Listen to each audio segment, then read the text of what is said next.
Honestly, I have to wonder what developers think when they decide to continue a series of games, particularly fighting games.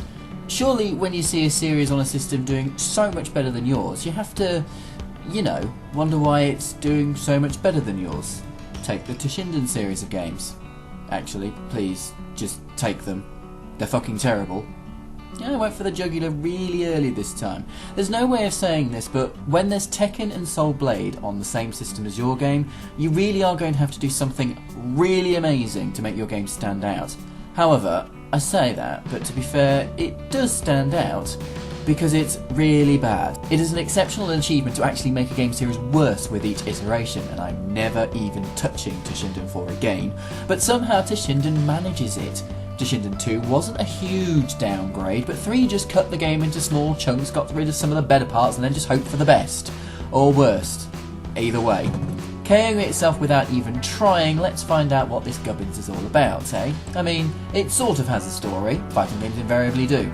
Mostly. It usually involves fighting. So this time around there's a man slash twat slash evil dickhead slash megalomaniac who wants to bring about the evil fighting god into the world. Because of course you do. Because apparently bringing about the death and destruction of the world, you included, is a brilliant idea. Of course this evil god won't kill you. You brought them into the world, so why would they want to kill you? Genius.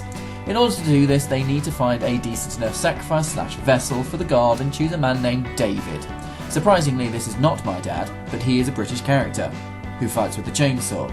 You heard me. A chainsaw. Correction! A chainsaw gun! Anyway, obviously everyone else is slightly pissed about this, mainly because they're not seen as good enough to be the vessel for this god, or because they're not that arrogant and actually don't want to see the world burn at the hands of a possessed chainsaw-wielding, correction, chainsaw gun-wielding British guy, who looks really mardy at the best of times. He ain't exactly the most sparklingly personality-laden character you've ever come across, but then again, personality isn't really one of the game's strongest points. Not that much else is. Bobbin's story aside, let's delve further into why this is a really, really, really poor attempt at a fighting game. Be prepared for plenty of for fuck's saking, and why was this even allowed in? How exciting! Now, here's one of the reasons as to why this game is abysmal. The presentation. You get this thrown at you as you enter the game, and it is monumentally underwhelming to the point where it's not even meh. It sullies the good name of meh.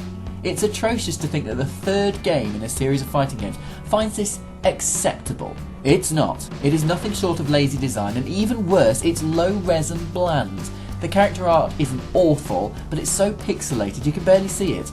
There are 2D fighting games that are worse than this that have better character art. In fact, Street Fighter 2's is better than this, and that game is at least 7 years older than this. And it's 2D. Toshinden 2's 3D character select was shoddy looking, but it did at least try. It's as if they couldn't be bothered with this. I'm looking at it from a design point of view, and I'm seething at how shoddy it is. The original game had better artwork. It's 3 years older than this game. No excuses at all, 100 lines. I will not produce crappy character select screens for any game I develop in the future! Teacher mode off. And then what happens when you play the game? You get this thrust in your faces. And it's not much better, is it? It's nothing short of woeful, considering the level of graphics we should be getting now. Tekken 3 managed to do it. Soul Blade almost managed to do it. Toshinden was originally trying to do it with the first game. I mean, they were the ones who included see-through skirts and backgrounds that at least attempted to be interesting. They could do it before. Toshinden 1 was clunky and slow, but at the very least it felt like they were trying to accomplish something there. It was attempting to be technically good with those kind of ideas. Yeah, those backgrounds might be a bit wonky and blocky, but at least they tried. What we have now is a downgraded version of that. It's as if they were attempting to shove in more characters to make it sound more impressive than they actually... Oh, that's what they did. Yeah, so there are more characters than ever before, 28 playable in fact, doubling the number from the previous game, and clearly that's had such an effect on the game that it fucks everything else up completely. What's off-putting about it is that the number of characters actually isn't that big when you consider the new characters are actually clones of current ones in different skins. If that isn't frustratingly cheap, I don't know what is. I mean, let's think about this seriously for a moment. What they have done is downgrade the graphics to a level that should be unacceptable for this time and place in the series, so they can shove in more characters to look as though they've done more with the game itself. They haven't. They've given us replicas of the initially playable cast with bizarre makeovers. Certain characters don't look that different, which is inexcusable, while other characters do at least try to look completely different. In a couple of cases they've been inspired by real people. 10 Counts, that is his name, is inspired in looks and in some movements by Michael Jackson. Judgment is inspired by Jason Voorhees. There is at least some semblance of trying to do something else, but it means that the game looks like arse. Also, what the fuck is wrong with the game screen? I mean, come on, shoving versus computer mode in that place in the screen, whatever mode you're using, they shoved the name right there. Not somewhere useful like the bottom of the screen or the very top, no, shove it in the middle. The same thing happens with the timer in arcade mode. It's a massive timer counter on your side of the screen and it just looks ridiculous. Why does it even need to be there? Why the hell is the life bar at the bottom of the screen? What's the bar above it? What are the little blue bits above that? What's going on? What was the point in changing what was already fine? Why did they decide to put things in random places? I'm just dying over the lameness of the design behind this game. What went wrong? The fact that I'm asking so many questions about this whole thing is actually pretty wearisome. I should not be questioning the design aspects of a game like this. It's silly. It shouldn't be making silly design decisions like this. Another crappy design decision highlights just how dreadfully lazy the developers felt in creating this game. Arenas are enclosed. This is actually making the shoddy level of graphics even lazier looking, as backgrounds, which are pretty shite to begin with, are either completely obscured by bland metallic cages or panelling, or are flat pixelated garbage, a far cry from the attempted 3D of the first two games. If you suggested this to me as a member of my development team, you'd be fired on the spot. Harsh? Maybe. But what good is it to obscure graphics that you're supposed to be proud of by encasing them or hiding them? Yeah, it does make a difference to the fighting itself, and it changes the mechanics of the series that previously didn't enclose you in, unless you include Toshinden, a game that's, what even is that? It's a kids version? It's Virtua Fighter Kids Toshinden form? Something like that. Certain moves send your opponents flying across the screen into walls and ceilings.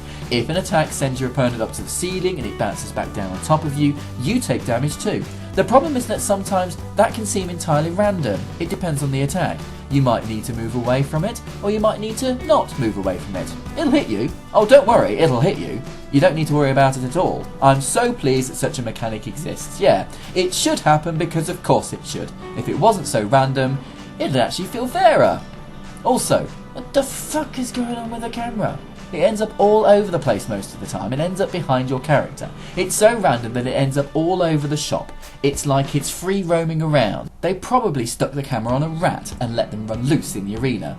It's not that bad, but it floats about the place and catches itself on parts of the arena enough times to obscure your opponent, or even you, and you have to move yourself out of the way. But how? Which direction do you go in? It makes no sense. It is essentially a 2D game with a bit of sidestepping. Oh, the sidestepping. It's not really sidestepping, is it? Characters flip, roll, and cartwheel out the way, and some do it so vigorously that if you do it, you end up on the other side of the screen. Just...